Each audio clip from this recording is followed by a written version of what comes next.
ನಮ್ಮದೇ ಹಸುವಿನ ಹಾಲಿನಿಂದ ಮೊಸರು ಮಾಡಿ ಮಜ್ಜಿಗೆ ಕಡಿಯುವ ವಿಧಾನ ನೋಡಿ ಹೇಗೆ ಕಡಿತಾ ಇದ್ದೀನಿ ಅಂತ. ಬೆದುರ್ದು ಗುತ್ತಿ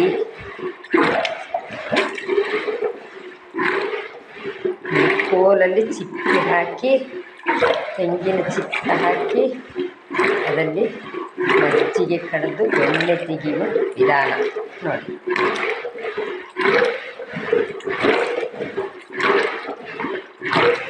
ನನಗೆ ಈ ಥರ ಎಲ್ಲ ವೀಡಿಯೋ ಮಾಡೋದಂದ್ರೆ ಭಾಳ ಇಷ್ಟ.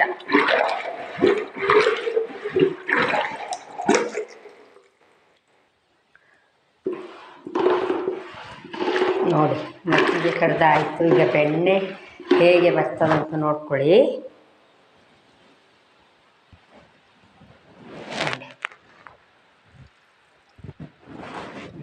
ಈ ಥರ ಬೆಣ್ಣೆ ಬರ್ತದೆ.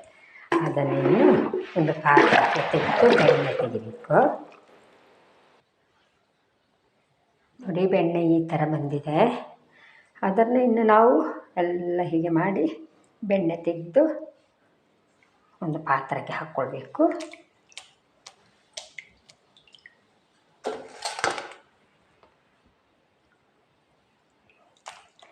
ಮಳೆಗಾಲ ಆದ್ದರಿಂದ ಹಾಲು ಕೊಡ್ತೀವಿ ನಾವು ಹೋಟ್ಲಿಗೆಲ್ಲ, ಮನೆ ಮನೆಗೂ ತಗೊಂಡೋಗಿ ಕೊಡ್ತೀವಿ ಹಾಲು. ಜಾಸ್ತಿ ನೋಡಿ ಮಳೆಗಾಲಲ್ಲಾದರೂ ಈ ಥರ ಇಷ್ಟು ಹಾಲು ಜಾಸ್ತಿ ಆಗ್ತದೆ ನಮಗೆ. 2 ಹಾಲು ಕರಿಯಾಗಿದೆ ನೋಡಿ. ಈ ಥರ ಬೆಣ್ಣೆ ತೆಗೆದು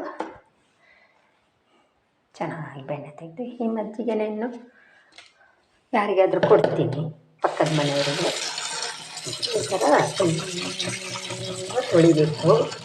ತೊಳೆದು ಎಲ್ಲ ಅದರ ಮಜ್ಜಿಗೆದು ಬೆಲ್ಲ ಹೋಗಬೇಕು ಬೆಣ್ಣೆದು.